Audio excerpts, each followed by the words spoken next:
If a number has 0 in its ones place then it is divisible by 10. ఇంకా ఈ divisibility rules అన్నింటిలోని కూడా సింపుల్గా ఉండే డివిజిబిలిటీ రూల్ ఏది అంటే 10. ఇది కూడా సేమ్ 2 లాగే 2 5కి ఎలా చెక్ చేస్తామో అలాగే 10 కూడా. అంటే ఇది ఏం లేదు, వన్స్ ప్లేస్లో అంటే లాస్ట్ డిజిట్ 0 ఉండాలి అంతే.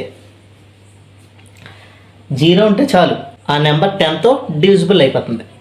ఓకే, అంతే. దీని గురించి ఎక్కువగా డిస్కస్ చేసుకునేది కూడా లేదు. ఇప్పుడు 180 ఉంది అనుకోండి, 180 ఇది 10 టేబుల్తో డివిజన్ అవుతుందా?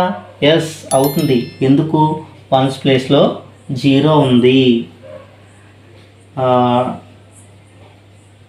ఇది 10 టేబుల్తో డివిజన్ అవుతుందా? అవ్వదు. ఎందుకు? వన్స్ ప్లేస్లో 0 లేదు. నీకు లాస్ట్లో ఈ డిజిట్స్ చెక్ చేయడం అంతే. ఇక్కడ 0 ఉంటే 10 టేబుల్తో డివిజన్ అవుతుంది, 0 లేకపోతే 10 టేబుల్తో డివిజన్ కాదు.